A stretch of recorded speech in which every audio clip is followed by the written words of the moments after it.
Hi, hello, and welcome to Bad TV. You know, we usually say another Below Deck podcast, and it is still that. Mm-hmm. It's just on a new feed, and you haven't moved, so that's great. We've just rebranded the channel. It's Bad TV. Below Deck is Bad TV, and that's what we're here to talk about. I'm Dylan. That's Pat. And you're still Barnacles. Permission to come aboard. Oh, yeah. Oh, absolutely. And you can still hang out in the Another Below Deck Facebook page. Why not mix it up there? I'm not going to touch that. Yeah, that's fine. But I'm happy to report, Dylan, it appears that thousands and thousands of Barnacles have followed the directions and are now safely in Bad TV. Oh, that's amazing. Mm-hmm. Yeah. That makes me feel really, really happy. I know it was a tough migration, but you did it. You did it. You really, really did it. And so enough with the pageantry. I mean, let's get into Below Deck. We're going to, but now this is what you're going to enjoy. You don't need to go any other places. You're going to have Below Deck here every week. In a couple weeks, you're going to have a second Below Deck episode where I think we're going to recap season 2 of Captain Lee's We're like journey. Tubi now. That's right. Everything's here. Everything's here, including the Super Bowl. Yeah. And you're going to have this season 8 of Love is Blind in this feed, along with Beverly Hills Housewives. Yeah. And if you want traders, go to patreon.com/another podcast network, because that is our favorite show. Mm-hmm.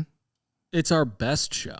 It really is. I never get bored watching it, and I never get bored talking about it. No. We're really passionate about that property. Alan Cumming is, he's just a godsend. Love is Blind, on the other hand.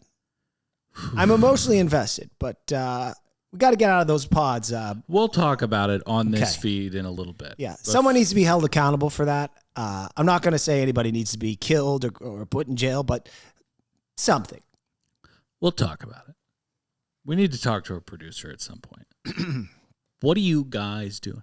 You think I give a fucking shit about these pod rats talking about abortion? Are you fucking kidding me? What do you think? This is an underground communist meeting? No, it's a bunch of fucking dumbass reality TV people talking about the nuances of abortion. Yeah, I understand those conversations need to be had when two people are going to get engaged. I totally understand it.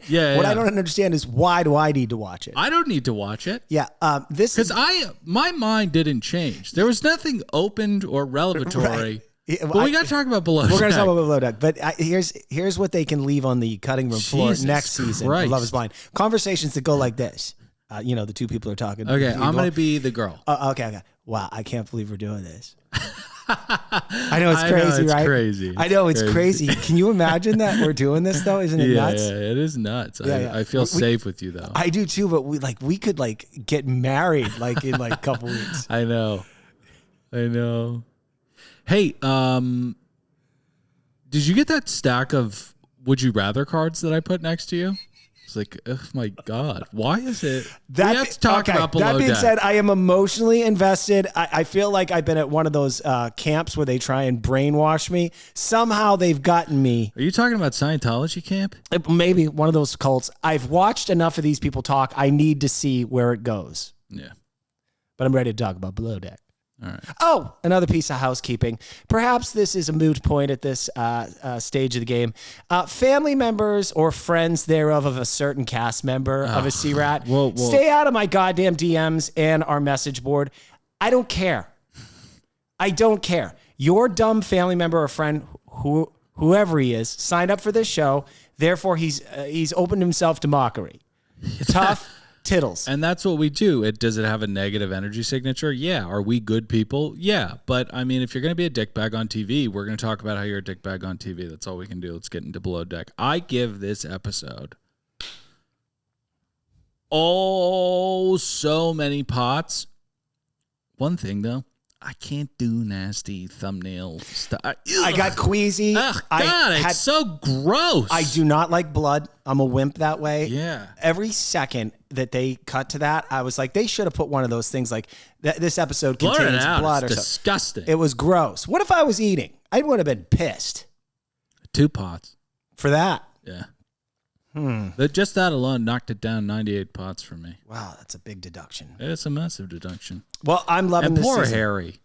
I love Harry. He was having the best day of his life before that happened. I know. Remember, I don't know, Curb Your God Enthusiasm. can really humble you. Oh, definitely. And as what's his face said to Will Smith when he punched Chris Rock in front of the entire planet Earth. The devil comes for you at your highest moment. That's right. That was Denzel Washington. That said that to him. Yeah, he said that to him, and Bradley Cooper was right there with him. Oh, wow. Yeah. That's a great story. Well, anyway, Harry, he was having the best day of his life. He just kissed the most beautiful girl he's ever kissed in his life. Big Red. He got a new roomie who he can probably work into giving him that lead deckhand position. Yeah. The world was his oyster. Right. But I don't know how it happened, but somehow the water and the weight of that skiff crushed his goddamn fucking thumb. Yeah. Poor bastard. Poor bastard.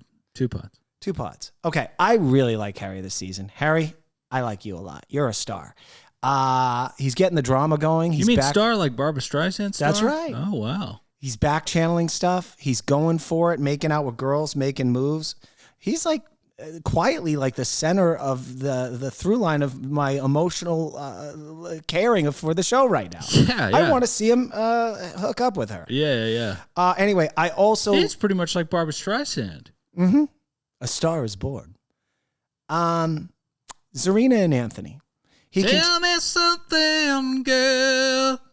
Can you believe he thought he was a singer for 10 seconds? Are you happy in this modern world? That knucklehead would have sung that. If you said, hey, Bradley, we have a bonfire in the woods in Riverside. Can you come perform that? He'd show up. More? I hate that song. I really do. I was so excited about that movie, and that movie was just awful. Awful. It's been made 3 times. I didn't know that. I saw you singing. What'd she sing at that bar at night? La Vie en Rose. Saw you singing La Vie en Rose. I think you a star. You want to sit outside this grocery store for a little bit, fall in love? I'm going to piss myself on your biggest night, then I'm going to hang myself in the garage. Okay. It's like, wow. That's pretty much the whole movie. And scene. Wow. I really fell into something. Yeah, there, you huh? did. You did. Did you lose me for a second? I think so. You did a better Southern accent than he did. How many pots am I going to get? Was he even Southern or was he from like Pittsburgh? Who knows? Yeah. Freaking dorks. I love the drama in the kitchen. That tension is wonderful. I'm going to miss it. Yeah. I think. Let me quickly give your pots 42. Let me quickly say this about Anthony. Anthony is a dickbag. End scene. No. There's more. Anthony is a dickbag, okay? But he's a young man, and he's destined for kitchens, right? Mm-hmm. Kitchens are high intensity, high stress environments where there really isn't that much conflict resolution because you just have to keep going. And you settle all the stress and you calm it all down by boozing and doing drugs and banging strangers. No, your coworkers. Right, your coworkers and strangers. Then you wait, definitely coworkers though. Mm-hmm. I worked at a restaurant. You wake up at, God knows, 10, 11, 12. Yeah, they don't open up a restaurant worth its weight until 4 or 5. You rinse and repeat until 30 years down the road. You have a psychotic break. You go into therapy and then you, try to become a novelist. Well, you write. Yeah, I was going to say you write a book. So he is in the very early stages of that, okay? He is not cut out for this show, and he is a dickbag, but I do think that he'll grow and mature. Here's the thing. Excuse me, let me clear my throat. I always feel bad for idiots that find their way on these reality shows in their 20s. You're not ready, bud. You're not ready. Don't show us this. It's going to live forever on the internet. I mean, come on, man. We pick up with our timid night out. Serena picks up the check, which is a very good move. Best to get it out of the way early. Now, we've talked about this before. For those uninitiated, the way that the nights out work is that individual C-Rats will pick up the whole tab, okay? Mm-hmm. Now, you don't want to do this when the walls are closing in about charter 5, 6, because then the only thing that can solve that is copious amounts of tequila. Right, and that's the most expensive item on a menu. Yeah, I'll say. Now, Dill. Meanwhile, I will say it. Say what? No, I said it. Oh, meanwhile, Zarina, before she actually paid that bill, she was smoking alone because she's so troubled that her and Anthony's working relationship isn't what she hoped it would be. She had noticed that they're both British, And she thought they'd be eating crumpets and drinking at a pub with all those other people with crooked teeth. Yeah. And instead, he's talking shit about her. Yeah. That's not what Brits are supposed to do. They're supposed to eat mushy fucking shit that doesn't taste good. And they're supposed to fucking be friendly with each other. Unless they're Irish, in which case... Uh-oh. You heard about that whole thing? Wait, IRA? Yeah. Yeah, man. Yeah, did you hear about that? Oh, yeah. That's very crazy. So the boys and girls split and discuss the other sex. Big Red is the hot commodity, and funny enough, she wants Harry. Yeah, she does. She wants the puppy dog. Now, listen. When I say Big Red, I'm not trying to evoke like a big fat trailer park bag. She's like a stick of chewing. She's a model, gum, for God's sake. You know what I mean? Should I not call her Big Red? No, Is I that think offensive? that's fine. She's tall. She's model-esque. Okay. It's a great name. Yeah. She kind of reminds, Big Red. It's like, yeah. I think it's a perfect name. So we head back. No, we don't head back. Well, yeah, we head back in the vans, and then we get some C-Rat history from Wean. Well, first, don't we kiss? I don't have that in the notes, kiss. but I believe that's how it ended the last episode. No. No? No, absolutely Oh, not. that's right. What am I sorry? I'm an idiot. We head to a club. You're an idiot. Forgive me. In the cars, Wean and Harry, well, really just Wean, professes his love for Big Red. And Harry, being the subordinate, says, fuck it. Fuck the patriarchy. I think that's saying fuck the patriarchy. Yes. You know what I mean? Mm-hmm. And he goes and he kisses Big Red. Now, this is a very dangerous move for a youngling because bosuns of yore have not handled this as well as Wean did. There's a power dynamic there. Yeah. You can't kiss any girl unless I tell you to. Yeah, I mean, God knows what Gary would do. Gary would try to sabotage it instantaneously and then treat him like shit. Well, we saw what Gary would do. Yeah. So a couple things that we glossed over, Dylan. We did get a brief C-Rat history from Wean. Yeah. Apparently, he came from a warm, caring, loving family, and his parents have been married for 40 years. No. Which begs the question, how are you here? So we're waiting for this. There's still plenty of show left to go, but I'm sure there's something beneath the surface. And then another meanwhile here. That's like it's a Meg Ryan and Harrison Ford. Let's just move on. No, Michelle Pfeiffer. What lies beneath. I saw that in the movie theater. Is that a ghost movie? Yeah, it is. Oh, fuck yeah. It's pretty good. I got to watch that. Yeah. You know, another one is Kevin Bacon's Stir of Echoes. Kind of the same plot. Stir of Echoes, huh? Very good. Okay. You know what I watched this weekend? What? Shutter Island. Ugh, hate that movie. It's such a great movie. You know what I watched this weekend? Honora. Oh, did you really? Yeah. I'm starting to knock out some of those pictures. Falls apart in the end, doesn't it? It goes nowhere. It goes nowhere. It goes like most nowhere. of the movies I've seen. Does anyone know how to write a goddamn script anymore in this town? It's crazy to me. Keep it up, it's Hollywood. like all the fucking tits are cool in the beginning and stuff. Yeah. And like you believe like, oh, they have an interesting love, right? And then it just goes nowhere. I love those Armenian fellas though. So funny. Oh, they were great. They were Russian, but yeah. So we head back. Well, hold on. Meanwhile, we got Captain Jason. We cut to him like we have to always go to the captains. What are they doing while the C-Rats are out partying? Yeah. Well, he's walking around in that ridiculous robe that he was wearing there. Yeah, sure. The 70s called. They want their creepy robe back. And it begs the question, do you also have mirrors on your ceiling? Yeah. Also another creepy 70s thing. Who wants to look at that? A lot of people from the 70s. All right, so we head back. You know who I bet had mirrors on the ceilings? Old Bill and Hilldog. Our former president? Fuck yeah. You think so? Former president, former Secretary of State. I bet they banged away underneath a panel of mirrors. You know what I mean? Wow. And then they'd, in their post orgasms, they'd be like, who should we kill next? Yeah. Oh, no, I disagree. Come on, Bill. Yeah, that's her. Come on, Bill. Much love to the Clintons. Way to go. Chelsea? I mean, my gosh, she's doing such big things.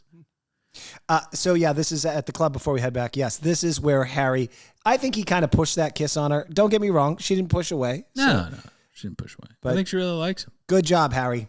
All right, so we... Yes. Good job, Harry. Before Harry lays in that kiss, though, this is what I was talking about when I was talking about my thoughts and odds. Yeah. Harry does a little back channeling with Lara. Oh, yeah. You know, he's a busy little beaver. That kid. Listen, this is his second season. He may not be bosun, but he is in his second season. Yes. He's learned a lot from the first. He's the most experienced, sea rat when it comes to reality TV outside of Serena, but Serena's trapped in the kitchen, Yes. So we head back, throw some titty cups on the ceiling, and get ready for a new day. This show is so much fun right now, right? The boys are shitting up the bunk. I mean, it's just, there's a lot. It feels like Below Deck. It's all working.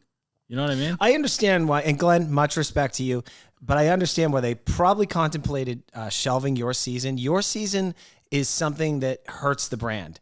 It is, you watch it and people go, I don't like Below Deck anymore, and so they don't watch the other good seasons. Like, I'm going to give some advice to production, because you guys listen to me. You DM me. That was a big mistake. That was a horrible season. Don't do that anymore. Okay. It was really bad. Okay. All right. Jesus. So we get some awkward recaps of the night previous with Harry and Big Red. And I don't know. Did you mention that Marina's a little smitten with the wee man? The wee man.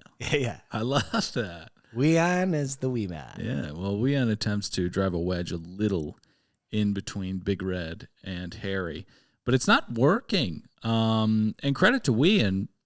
The wee man, he says, I'm going to go elsewhere. That's right. That's what you should do. That's what you should do.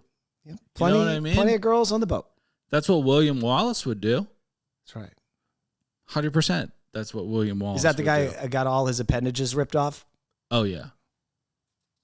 So sorry. Death. What, getting all your appendages ripped off? Yeah, that's brutal. Ugh. How much...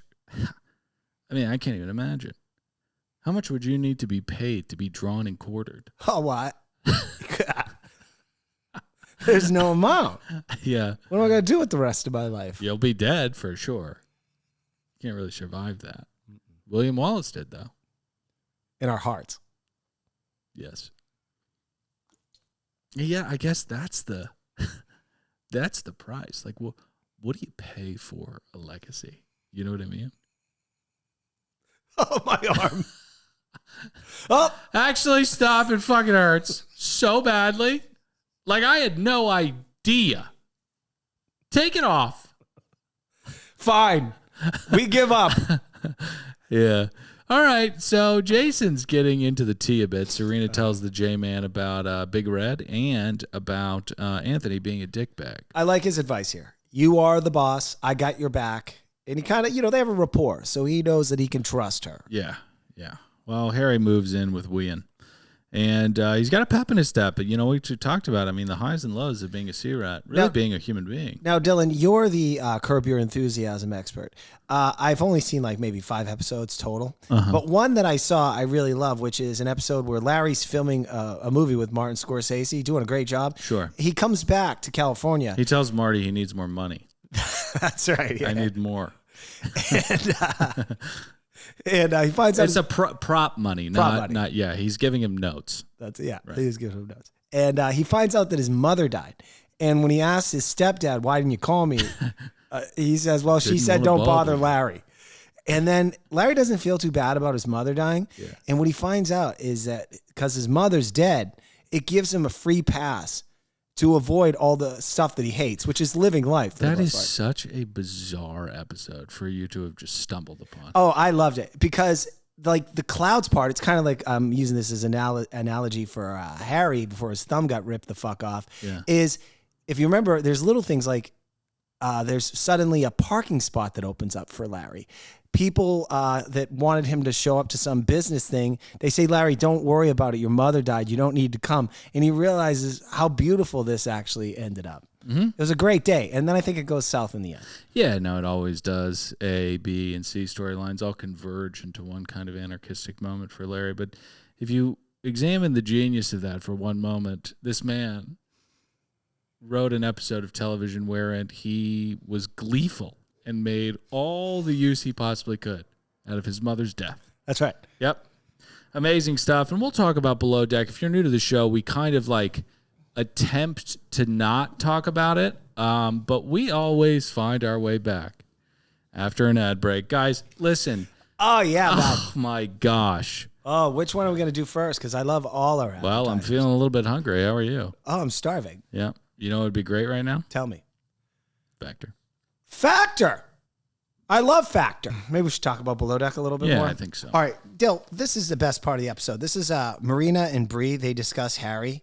And then we get some confusion in Sea Rat history from Bree. Yeah. She was swept off her feet and treated like a queen at some point. My God, did you see that guy? And what a dime that guy was. And she was engaged. And then for some reason, she decided she'd rather clean toilets on a boat. It's very confusing. I guess she wanted more adventure. Well, she wanted more out of life. Excuse me, do you mind cleaning the urine off the floor? Thanks. Adventure. Yeah. No, she had everything, right? And it's a little bit like the story of Siddhartha. You know, you're in this gilded place, right? And you really don't know how beautiful life is until you unpack a stranger's anal beads. Wow. That's when the kaleidoscope really starts to fracture and you can see how beautiful things are. It's an adventure. Yeah.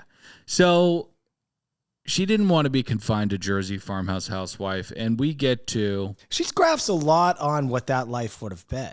I mean, I didn't know what her... Sounds beautiful to me. Well, you know, not everybody wants that. They want more travel and excitement, but who knows? You could have gotten married, you crazy two kids, and traveled the world, and then finally come around to wanting to have that white picket fence lifestyle. Gosh, get me on a farm in New Jersey yesterday. You know what I mean? Get me out of here. You know, I was driving today, and a homeless man stepped into the middle of the lane with his shopping cart. He just wouldn't move. I mean, they've evolved to not see cars. It's kind of crazy. Where they do see the cars coming. Yeah. Well, they've seen so many cars come at them, real and fake, that they're really not sure which one is real or fake. And we got to get to the preference sheet, baby. Yeah. Let's yell it. Let's not yell it. The performance brand and enhancement coach will be on board. These are the kind of guys that tell men that women are the reason they're poor and then charge them like $1,000 to cry in a Ramada conference room. You know, they're essentially scam artists. Yeah. Instagram has allowed so many people with six packs to scam people. Yeah. He at some point, this particular life coach, Eric Rock, he says, that life coaching is for free on the beach. He says he loves living a rare life, and that's what he seeks out, a rare life. Okay. I think that's him bragging that he gets to pay for fancy vacations. Yeah, it is. And he'll wind up in, I think, a federal prison soon. Yeah. So things are going well with all the departments. We're going to have diving, a little switch in interior, then we get to provisions. Now, Serena takes a bit of a load off. And Dickbag is not happy about it. Now, I know that the family members get a little bit pissed off that, you know, he's got a lot of love in his life, but you know, this is the issue at hand right now. He's demanding more work from Serena. That's right. He wasn't satiated. He felt sidelined. Right. Cleaning dishes. Exactly. So then he complains that he doesn't have enough work to do. And then complains about having too much work to do. And he's confused why the work that he was formerly doing hasn't been magically supplemented by Serena herself. The man is kind of he's entitled in the sense that he kind of wills this dynamic where he's the head chef and she's the sous chef, and he's just like getting pissed off that it's not happening. Yeah, I think he's mad that he has to breathe as well, and that's God's fault. What a fucking complainer! Like if he didn't quit on this job to go do another job, they'd have to fire his ass. This doesn't make sense. Yeah, he's a lunatic. I think having a woman be his boss might be a little bit. A little bit of a factor as well. So the guests arrive, permission to come aboard. They watch or they listen to the show, obviously, because we're really the only people that say that. That's right. I thought that as well. So Zarina and Big Dick Bag fight over compressed watermelon, and then we head out, but not before the balcony gets closed. What a nice little feature on that boat. Beautiful. Is this the first time we've seen that? I've never seen anything like that on this show. I love it. Just a little deck that opens up, and you could dangle your little feet off of and look out on the water. This boat is incredible. Dill, one thing that we glossed over before we move on. At some point, Anthony, after he gives Zarina the riot act, he calls his buddy and he complains that he's working in a dirty galley with dirty food. And then that's when he texts whoever the hiring person is for another job. You know what? You got to respect that move. Like, rather than wallowing in it, he's like, I genuinely, this is not good enough for me. And I'm getting out. And, you know, a lot of people don't grab life by the reins like that. He's very type A, and he's a dickbag. Yeah, and he can go be miserable somewhere else. So tons of meanwhiles. We get some temperature chirons. Serena is cooking crew dinner because Anthony is a child who needs to be... I mean, we're going a little too hard on him. And then we head to the beach for a little beach picnic. Anthony says canopy so many times I lost count. I was trying to count. And then serves saffron risotto balls, beef tartare, and compressed watermelon. And he says that all of the ingredients and dishes have come together to demonstrate his worldly thoughtfulness in cuisine, as opposed to Serena's basic food with the flour on top. The direct quote is, modern with worldly flavors, cooked with thought and passion. Congratulations, you can, too, come in third place on Chopped. Yeah. Because that's the stupid things that they say in the prepackaged. And also, this is chopped food. I mean, it's rice balls. It's chopped up steak. And it's fruit. Okay, so we're not reinventing the wheel here, but it did look delicious. Now, the charter guest Eric, he's talking. I want to say this is the problem with Mr. Life Coach people, and I've been around a couple of these idiots. They never turn it off. It's always on. They always feel like they're spewing out like life advice that I'm going to take in and it's going to help me. It's like, I thought, it's like we're at a barbecue. I thought that people paid you for this. I haven't paid you for this.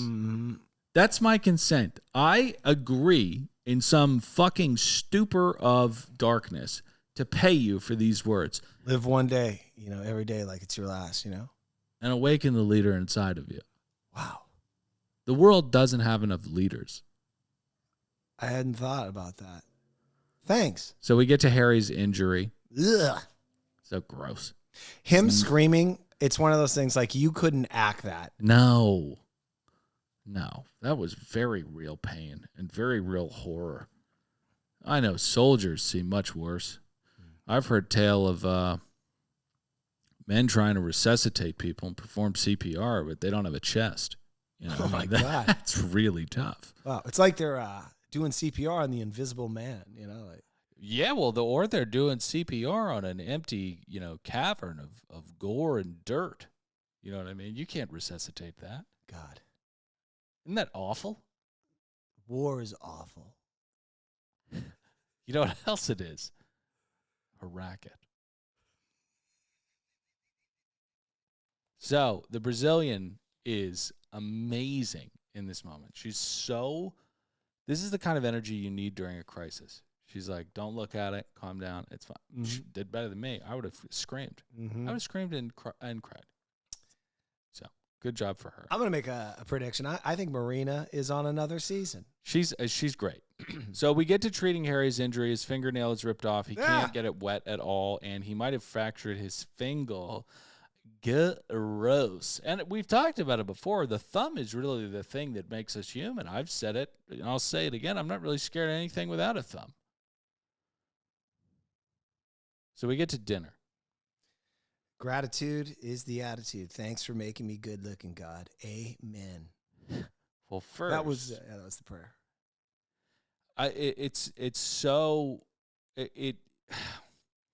It exemplified so much humility. When you thank God for your good looks, amen, man. It really does demonstrate a wholeness, But before we get to that,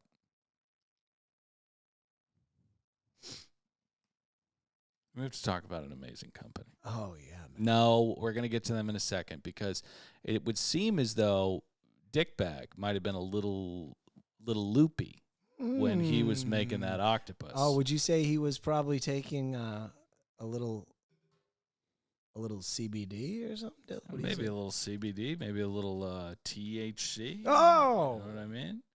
Okay, so he is high on something, and the sous vide bag splits open, water pours in, overboils the octopus, and Serena is so cool about it. Okay, because the curry that she makes with the plantains was intended to be the vessel for puss, but Anthony, Starboy Anthony, fucked the entire thing up. Wasn't intentional. Now, if the roles were reversed and Serena did that, he would have thrown a fucking pot across the room. If he was the head chef. Did he do it intentionally? No, he's just an idiot. Okay. So, I gotta say, starting out a dinner with chicken broth, chicken soup is a little... Serena's got tough skin. She listens to the show. I think she can take it. I think I'm losing my ability to talk. All right, well, I'll say this. If I was on a yacht, so he put chicken noodle soup in front of me, I'd flip the table over.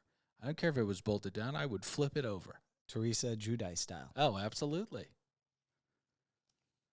But they really, really love it. And listen, good. A well-done chicken soup is one of the most wholesome, delicious things you can possibly eat. Jason asks if her and Anthony got any rest. And we have another dust up here.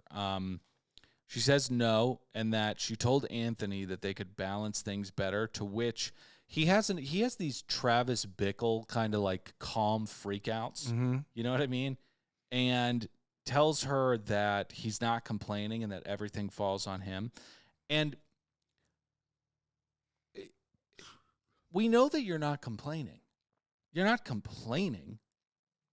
You're burning out. The reason why we build in breaks for you, you can't go out and binge drink and throw up and wake up at noon the next day, okay? This isn't the restaurant industry. You're on a boat cooking all day for people, okay? So if you don't get any rest, you're going to make mistakes like you did today, which is like day 3 of the charter, okay? So she is experienced in this world. You are not. That's why she's saying that they can balance the rest a little bit better, because she knows that you're going to fuck up. God, this kid. Can I do a couple other meanwhiles? Yeah. Meanwhile, Weanne tells Marina that she's going diving in the morning with the charter guests, and she pretty much has an orgasm. And he does not check with her boss. I mean, it's crazy. Like, that seems like that's overstepping boundaries. And Lara isn't pleased with this move, and she shouldn't be. I side with her. I think that she should have stepped up a little bit more and really ripped his guts open. But the last dish is traditional island curry with plantains instead of octopus. We've got a lot of brothy things going on. You know, I love Serena, but we've got a lot of bowls and a lot of liquid. So I'm going to give this 0 pots. Wow, that's not a high score. No, I'm going to give it 0 pots. Wow. Ooh, that's going to hurt. Yeah. Okay, so at the end of the dinner, Big Guy says that he stops eating when he gets sick. Yeah. I mean, I think he said when he's full. No, when he gets sick. Oh, okay. And I think that that's pretty much scientifically incorrect, but I don't know. Maybe one of these barefoot gurus could prove me wrong. The next morning, this idiot says he thinks he's going to fast for the rest of the day. Can you imagine going on vacation on a yacht and saying, I'm going to fast for the day? Power move. It's like showing up to an orgy and going, nah. Interesting comparison. You got to turn it off at some point. That's how you know it's a real character and a persona. Right. When people just get completely fucking lost in it. Like, okay, again, no one's paying you for your wisdom here. Enjoy yourself. Yeah. That's kind of the end of the episode. It kind of is, except Harry heads to the hospital. That's right. And then poor Harry. We really hope he's. Could you imagine losing Harry? No. That would be awful. Dying because of a broken thumb. Oof. I know. Imagine explaining that to your mother. Or the obituary. How did he fucking die? Because we all want to know how someone dies, you know, at that age. They never tell you in the obituary. Sometimes they do. Well, if they don't, it was likely suicide, and they're trying to be respectful to the family. Or drug overdose. Yeah. Yeah. I get it. Well, the next morning, the charter guests, they're sitting at the breakfast table, and there's crickets in the galley, and that's when Anthony shares with Serena that he's leaving, and he truly enjoys telling her that. But I'll give her a couple more charters. But I'll give you a couple more, and he loves that because that's a power move. I'll give you my time. Yeah. Yeah. And she seems more upset than I think she should be or would be.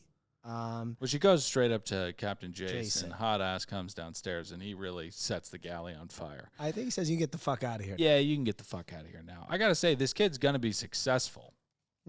He's, What did you think of his passion for food and his worldly flavors, Dylan, when you saw him? I mean, the kid can cook, but he's so inexperienced that he can't take it all on. He can compress watermelon if he's got a little picnic to do, but he's not ready to cook for wisdom gurus and their friends for 24 hours straight. It's not going to happen. Know your place. Good luck with the rest of your life. So get in the comments. Let us know what you thought about the episode. We love you guys very much. Welcome to Bad TV, a new era. I'm Dylan saying goodbye. Pat, say goodbye. Later, dudes!